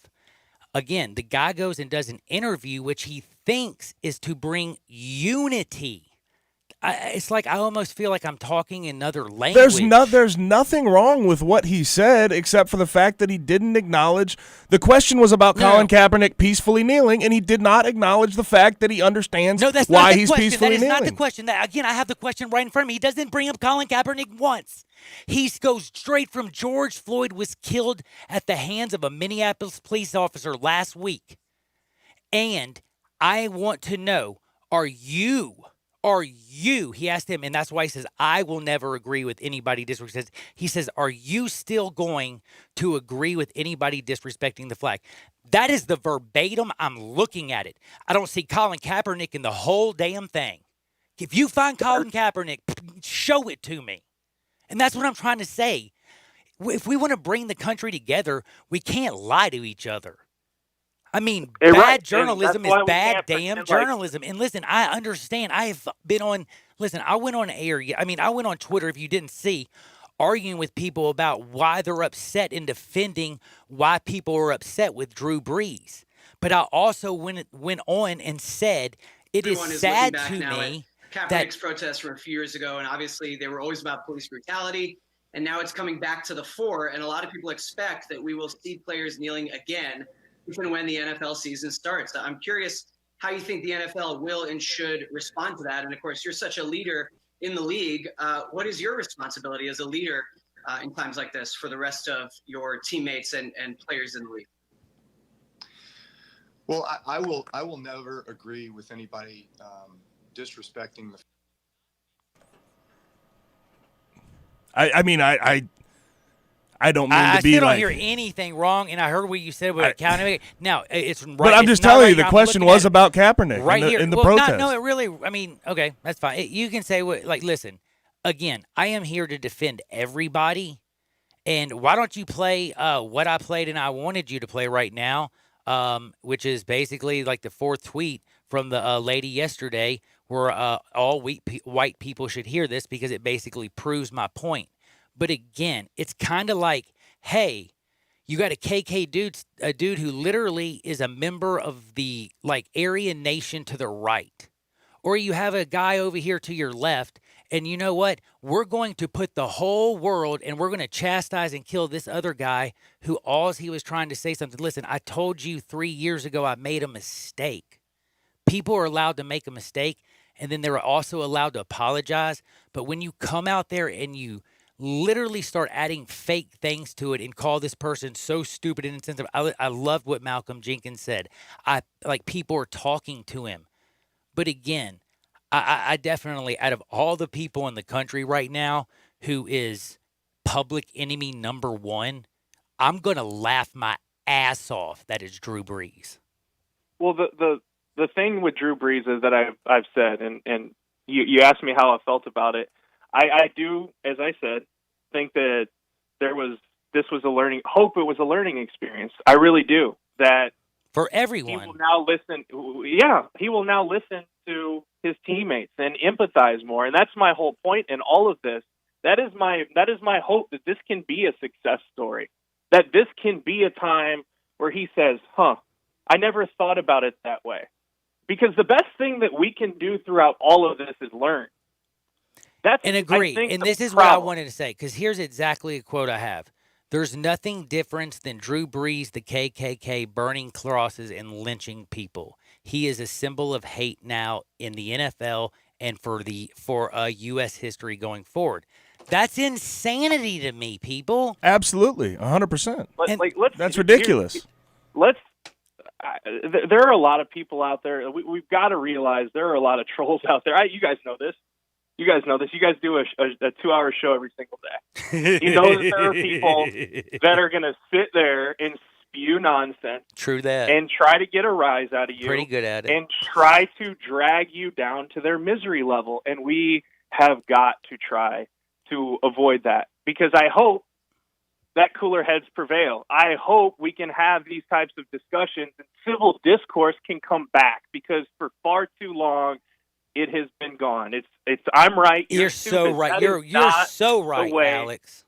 That's not the way to live. So I hope I love the fact that we just had this discussion. No F-bombs were thrown. Dude, you're awesome. And we can try to learn from each other, because, like I said, learning is the most powerful and the best thing that all of us can do. And by the way, do you have my lady anyway, I'm going to send it to you. Listen to it. It'll blow your mind. It's a very profound statement. But the last thing that I want to say before I do jump out of here, I'm glad that we, like you said, civil discourse is back. And one of the main reasons we had this, and the one thing that I wanted to come out is, I can't believe that I saw more hate towards Drew Brees than a man who wanted a photo op with a Bible in his hand in front of a church he doesn't attend and shot tear gas, and a rubber bullet could have blinded a young person. Like, I'm not joking. That is real, and I'm pissed off about that. Or the gentleman who died at his barbecue shop, or the people who were getting their windows busted out, but because of the color of their skin, they ran out and got the cops, and the cops didn't even ask a question. They just grabbed them, handcuffed them, threw them in the car, and then the journalist ran out there to say, no. They are leaving. The looters are leaving, and then they grabbed the journalist and threw them in the car. This is a point in time, and you said it right. Civil discourse is key. We have to talk. We have to listen. We have to be open-minded. And I probably need to do more listening than just about anybody in this world. Alex, I love talking with you. Thank you so much. I should have known I like you a lot, man. You're related to Gabe. I can't stand him, so I had to love you. Love you guys too. Hey, 2020, when decency comes back. Hey, do you think July 31st will be the day decency is like the day the music comes back? I hopefully it's before then. Oh, I hope so too. Hey, be good out there, Alex. Yep, absolutely. Talk to you guys next week. That's my buddy Alex Kuhn. Please check him out. I always tell y'all that Gabe Kuhn, he's at G_Kuhn. Finding his brother is not that hard either. In fact, Gabe is going to tell you his brother because I'm an idiot. At Alex Kuhn, It's KUHN that 523. Alex Kuhn 523. Easy money. Oh, no. I am right. Yeah, it is at Alex Kuhn 523. He doesn't have a faker. Dude, he changed his thing. Never mind. Anyway, at Alex Kuhn, check him out. And also, who's this co-host who's so funny? Todd Brommelkamp. Dude, I've been following Todd. He's very good as well. So Yes, give him absolutely. a follow. They're on from 4 to 6 every day. They're on 4 to 6 every day. Check them out. And don't forget, Alex Kuhn. It's very simple. At Alex Kuhn 523. And then don't forget his brother. He's bigger. He's might be younger. He's got a nice beard, and he's a hell of a blocker. At G_Kuhn 71. We'll be back. We're really late. Sports 56, 87.7 FM. We are Sports 56 WHBQ. Listen to us daily on AM 560, 96.1 FM, or 87.7 FM. I Buy Houses, 901-406-1101. That's 901-406-1101. I Buy Houses. I Buy Houses will buy a house in any area, in any condition, and yes, it's guaranteed to close in 5 days. If you need to sell your home quickly, call 901-406-1101. If you've been through a divorce, if you lost your job, if you're tired of renters, I Buy Houses can get you your money quickly. I Buy Houses will buy your home in Shelby County, DeSoto County, Memphis, Bartlett, South Haven, Horn Lake, Olive Branch, anywhere and everywhere in between in any condition. And yes, they're open 24 hours a day, 7 days a week. I Buy Houses, 901-406-1101. That's 901-406-1101. Grab that pen, 901-406-1101. I Buy Houses. Farmers Insurance knows that when you're in the car and that song comes on, yes, that's the one. You have no choice but to pull out your imaginary drumsticks and smash those cymbals and stomp on that kick pedal, which unfortunately is the accelerator pedal. And we covered it. Talk to a farmer's agent who knows a thing or two because they've seen a thing or two. Call Chad Gatlin at 901-235-1176 or get a fast quote at memphisfarmers.com. We are farmers. Bum, bum, bum, bum, bum, bum. Underwritten by Farmers Truck Fire Insurance Exchanges and Affiliates. Products not available in every state. Welcome back to Sports 56 Happy Hour with Johnny Radio. Kick it over here. This hour is brought to you by memphisfarmers.com. Insurance coverage backed by a local agent and a brand trusted nationwide. We are farmers. memphisfarmers.com. I love my phone. I love you. I love the texters. I love my buddy Alex Kuhn, Russell Copeland, and my partner in crime at G_Kuhn 71, Gabe Kuhn.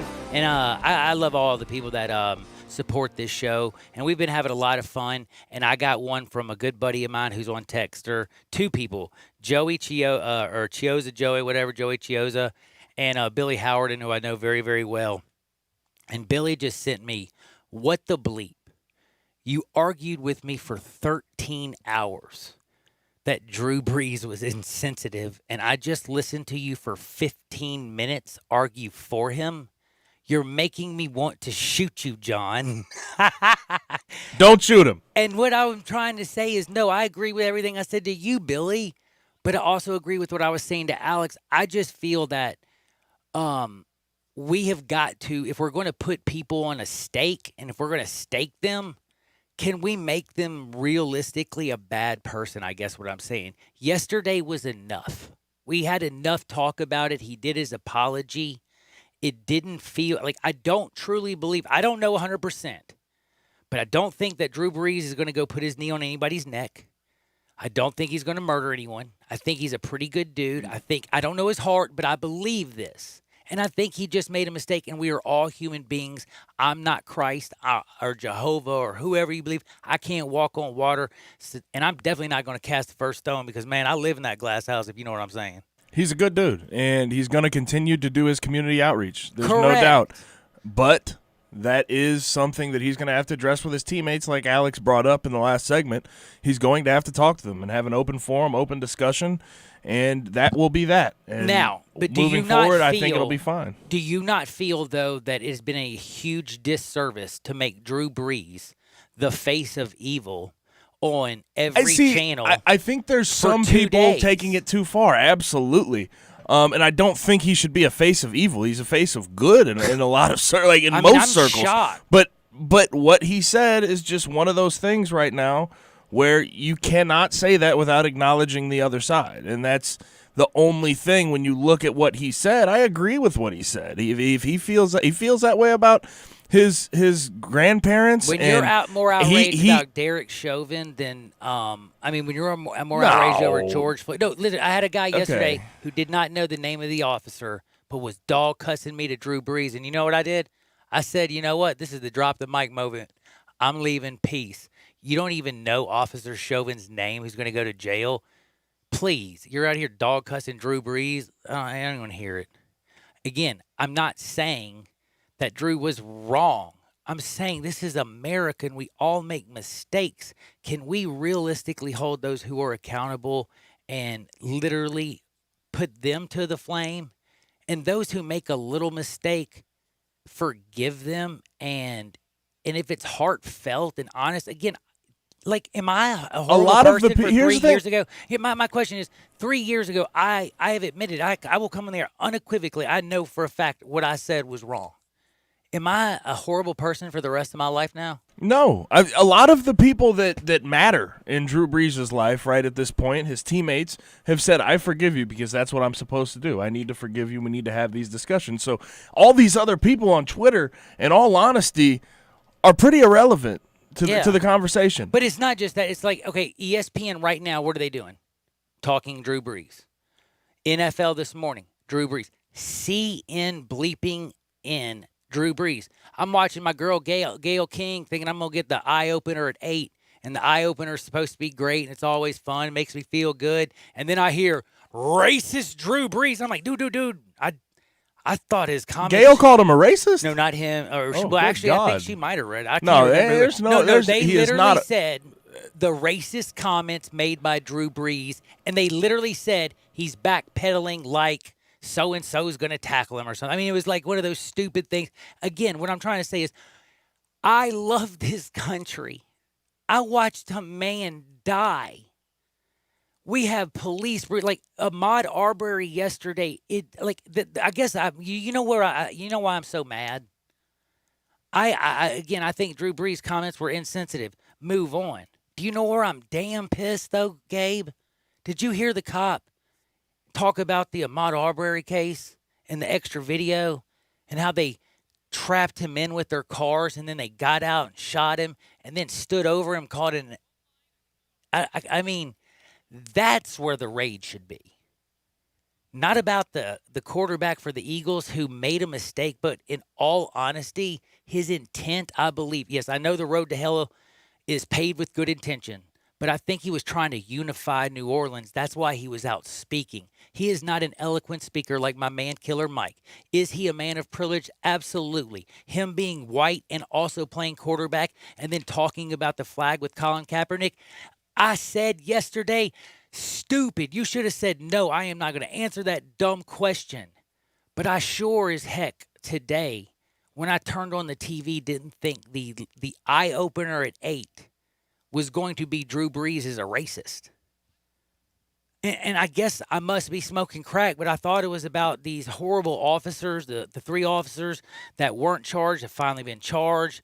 You got a police chief who was fired after, they killed somebody. You have a, dude who wants to get a photo op tear gassing people and shooting rubber bullets. You got a Seattle journalist. Oh, man, did you see the old man get pushed over? Again, if you want to talk about rage and anger, damn it is out there. Just do me a favor. Get off of Drew Brees. And I'll just leave it at that because Dude, he just says he loves his country, and I didn't know that was a bad thing to say.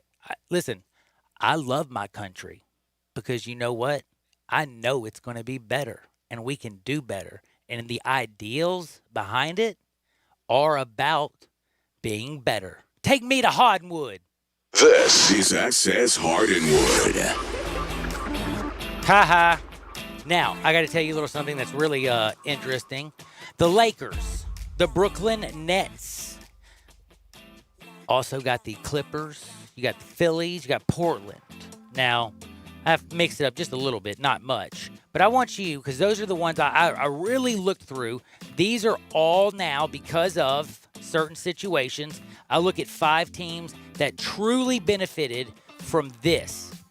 I will answer you why, but I want you to put those in order. Lakers, Phillies, Portland, Clippers, Brooklyn. What do you think? Who's it benefit the most? I think most, you could look at the Nets no farther than the Nets. Brooklyn. Man, here's the thing. You don't know if he'll be back. But if he is, no question, they have to be first on this list, right? Because you don't know how much farther, if they would have had him during the year, how much farther up that sort of totem pole there in the East they would have been. I think without question, if he is back, they're number 1. Man, I like that one. Believe it or not, I got him number 2. I got them number 2, so you have them number 1. I'll put a 1 by you. Who else? You had them number 1. Who you got it 2? Me? Yeah. I would say the Pelicans, without question. I almost Pelicans end up in that situation because it's Zion and people loves him, and the only reason I left him out is because of Nurkic being healthy. And they're going to have one of the weaker schedules of these final 8 games. They get chances to play against the Grizzlies, against Portland, against teams that they basically have their whole destiny is in their hands. So I think they benefited drastically as well. Man, see, I think Nurkic being healthy from that fractured tibia, I think the fact that you got a big man, and last year you made the playoffs and you were all about Dame time and CJ. Now you got CJ, Dame Western time, Conference Finals. Nurkic. I think it's going to be Disnope, and I think they're going to benefit from health a lot, just like a lot of people aren't forgetting. But guess where I got him? 5th. Now, who you got 3? I'll go Trailblazers. I agree with about everything you have to say on that front. Nurkic coming back. Dame is still Dame. C.J. McCollum is still C.J. McCollum. And they have plenty of depth for the most part as long as they have all their starters in there. And not to mention they were 9th. They were outside of the top 8. And I think that's part of the thing I just didn't mention with the Pelicans is in a normal situation, they're not in the playoffs, right? They're outside of the top 8. So I think no matter what, you benefit a lot if you're in that situation, if you're one of those teams. I like it. All right, so not bad. I got Portland 5. I got Brooklyn 2. And you know who I have number 1, by the way? You never told me that. I think it's easy. It's the Lakers, and you know why? Why? Because of LeBron James' injury. Anthony Davis was injured. Alex bleeping Caruso was injured at the time, if you don't remember. They all had these minor nagging injuries. Now, can I ask you something? Yes, he takes care of his body, but he also likes to push himself, was going for like the best seed and all that stuff. I think this 4 months off is going to help Anthony Davis, who's also known to injury. I think it's going to help LeBron James. Here's the other People question, like though. Alex Caruso. I put the Lakers number 1, and the other reason is because if they were playing like I think in the Clippers out in L.A., like let's just say that happened, oh, buddy. With I wouldn't like LeBron, that. could it work in the opposite direction, though? In the fact that he's got an older body. Him winding back up, getting back into the swing of things, do you Good think point. that could be an Nah, effect? See, I just think he's a different. He's kind of like a different animal, like Tom Brady. He's different. Heck, he was different at 16 years old. So I put the Lakers 1, Brooklyn 2, and then you're going to laugh probably at me. I argue with a friend of mine this morning, and I told him, "Do you not remember last year's playoffs, you moron?" And they were like, "No." I got Philly. You give a 280-pound man, Joel Embiid, who's got back problems, foot problems, every damn problem you can have, and you give him 4 months to rehab. Ben Simmons might got to hang out with Miss Jenner. Maybe they broke up so he won't be thinking about a Kardashian during the postseason, so the ball will actually go in. I mean, like we know he's still not shooting, though. Yeah, he ain't shooting it, but He'll get maybe to the he'll rim, do a though. dunk or he'll get to the rim. He'll get it in the hole, if you know what I'm saying. Heck, he was dating the Kardashians. I know what you're saying. So I got Philly as being extremely beneficial, and we forget it was a Kawhi Leonard shot that bounce, and bounces in to send Toronto past Philadelphia. So I got Philly at 3. Number 4, it ain't Portland because I got Portland 5. I got the Clippers at 4, and the reason is because I put them at 4 instead of the Pelicans. And I wanted to have the Pelicans in because I thought they have a chance to get there. But once they do win, it's not like they're going to do a damn thing. And I thought the Clippers actually have a chance to win. And you know Kawhi was already resting. You know Paul George was already resting. Both were injured. You get playoff Paul and Kawhi coming back healthy, Clippers could be nope. So I got Lakers 1, Brooklyn 2 because of KD and Kyrie if they come Here's back. Here's my question about the Clippers. Healthy. Did all that load management during the year even matter at this point? No. Isn't that kind of interesting? This is one of the biggest years of load management we've dealt with, and then they get 3 months off, right? So none of that even really matters. Crucial question for you, and I'm going to see if you pass this test. Where does load management belong? I will not. You can answer that. Where? You can answer that. That's your answer. In a brothel, son. There you go. Yeah, baby. And you know what else belongs in this world? My buddy Bill. You know why? Because he's a baller shot caller. He saved my life 12 years ago. Had a guy call me this week, literally almost in tears, talking to me. Sounded like me, man. He was like, dude, the bank was going to cancel. I didn't know what the hell to do. I was listening to you, and I don't know. He's like, sorry, John, I don't know if I believed you for a minute. He's like, then I called up Bill. Bill came over. Bing, bang, boom. Guess what? He got his check last Friday. Homie actually did call Bill and was like, hey, you want to meet for drinks? Bill's like, no, dude, go and enjoy your money. We just did business. Enjoy life. I don't feel like you don't need to buy me drinks. But that was very nice. That's the kind of the guy Bill is, though. You know what I'm saying? 901-406-1101. Any house, any area, as is. If you have renters and you are so sick and tired of trying to collect rent or fix a water heater that's out, or listen to some 17-year-old girl lie about how her boyfriend didn't break the back window, it just broke when the lightning. I've heard that one before too, by the way. But anyway, if you're sick of that stuff, or if life has just hit you upside the head, I got somebody that's going to put you back together. 901-406-1101. You call my buddy Bill at I Buy Houses. Bing, bang, boom. I just sold your house.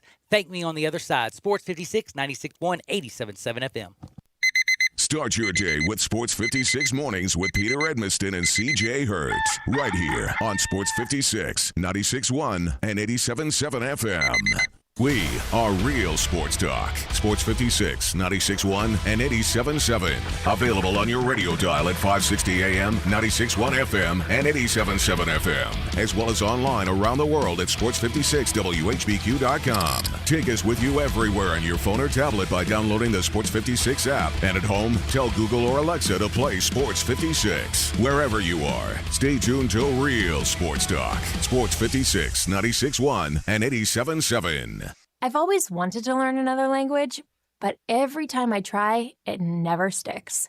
So I decided to give Babbel a try, and I really like the teaching method of the app. I started with the beginner lesson on Babbel, and it starts with simple words and phrases, and soon you're putting those words into a conversation. Each lesson takes about 10 to 15 minutes, and they're all really different, which keeps things interesting. The app is really smart. It actually keeps track of the words I'm struggling with so I can practice them and get better. I chose Babbel because it was created by real language teachers. They built it around real life, how people actually communicate, and what they care about. I can't wait to use my new language skills in the real world. Dos cervezas, por favor. With Babbel, get conversational in Spanish, French, German, and more. It just takes 10 to 15 minutes a day. Now try Babbel free. Just go to Babbel.com or download the Babbel app and start learning a new language today. That's Babbel.com, Babbel.com. O'Reilly. Right now at O'Reilly Auto Parts, pick up 5 quarts of Mobil 1 full synthetic motor oil for $28.95 and get a $10 O'Reilly gift card after mail-in rebate. You can even order at O'ReillyAuto.com and we'll deliver it curbside. Protect your engine from sludge and wear at O'Reilly Auto Parts. Better parts, better prices every day. O'Reilly Auto Parts. I'm here with the great Pat Donahue from the Rendezvous Restaurant Shipping Department. Thanks, Brett. We've been shipping our ribs all over the country now for decades from our USDA-inspected shipping kitchen in the Pinch District. We hand-cook our ribs in pits that Mr. Charlie built over charcoal, just like they do at the restaurant. So what comes in a rib box? We could do pork shoulder, we could do ribs, our sauce, seasoning, baked beans, coleslaw. We'll even throw in Pancho's cheese dip with our nacho boxes. We also put a bag of Rendezvous seasoned popcorn, heating instructions, some chef hats, some wet naps, and some other helpful tips from our kitchen. We ship our ribs overnight, exclusively FedEx. And we put them in nice packaging. We don't ever want to use styrofoam, so we use corrugated cardboard, actually 2 boxes that fit nice together, so the ribs get to you, your loved ones, or your clients in a safe, wholesome manner. Rendezvous ribs are perfect for out-of-town clients, customers, loved ones. We also ship ribs for any occasion. Where do we order these great ribs? You can go to www.hogsfly.com or give us a call at 1-888-464-7359. Charlie Burgos' Rendezvous Restaurant in the alley since 1948. Welcome back to Sports 56 Happy Hour with Johnny Radio. Kick it over here. This hour is brought to you by MemphisFarmers.com. Insurance coverage backed by a local agent and a brand trusted nationwide. We are farmers. MemphisFarmers.com.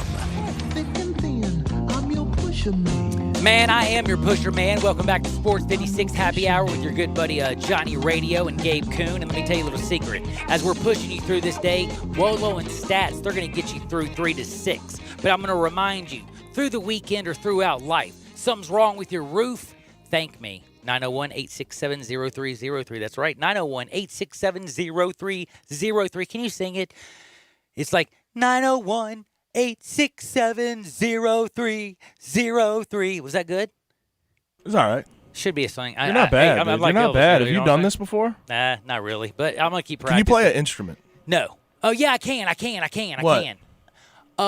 I can't remember the name of the instrument when I remember it. Oh, the didgeridoo. I don't know. Yes, I can play the didgeridoo. I can also do you the have the whistle. mambo. What's the whistle? What's the whistle you like? The harmonica? No, the whistle that you like. Oh my gosh. No, it's not the. I know what you're. You talking know what I'm about. talking The about? slide one? Yeah, the one you just slide. Ain't no dude trombone player and fool. No, that ain't me. But I will tell you something. I was supposed to call Chris Price and Brian Elder because Chris Price, my very good friend, and Brian Elder, my very good friend, teamed up at BrianElderRoofing.com. Brian Elder Roofing Solutions, baby. They got the best roofing company in the world. And I was supposed to call them and say, hey, go to my dad's house. Do you know how busy I am, by the way, people? So I saw my brother and said, hey, call 867-0303 and just tell him to come out to Dad's house and look at his roof and stuff. And hell, if you need to, tell him that that's my dad. Whatever. Like Blade called him, told him to come out there. They came out there, look at the roof, took like 50 pictures, then brought him the estimate. And he's like, how the hell am I going to pay this? And he's like, oh, no, your insurance company's already agreed. You just need to tell me which day. And he's like, huh? He's like, I've been on the phone for I just been on the phone. Yeah, that's right. You just call 867-0303. They're doing social distancing. You don't have to come outside if you don't want to. They can measure your roof from outer space. Brian Elder Roofing. I'm serious. They're the bomb. Now, we've talked about everything. We got basketball on the 31st of July. Thank you, Adam Silver, for giving the green light. It sounded corny. People ask who's the biggest winner. The Lakers, Brooklyn, Philly, Clippers, Portland. Damn it, if it ain't the country right now and if we don't need some sports, then I don't know what we need. It's either we need sports or just to legalize it everywhere and bring in a lot. Like, if you had actually the National Guard come in with just bales of ganja, I guarantee this would be a very peaceful protest. That's just me. If I were president, remember, when I'm old enough to run for president, vote for John. And always remember, 866-END-CV19, 866 End CV19. Let's end COVID-19. We're still fighting that. 866 End CV19. That's END CV19. 866 in that junt. You're going to get paid for it, and you're going to help people. As for Gabe, I'm John. Get out there, make the world a better place. We'll see you on the flip side, and don't say something stupid like Drew Brees. Peace!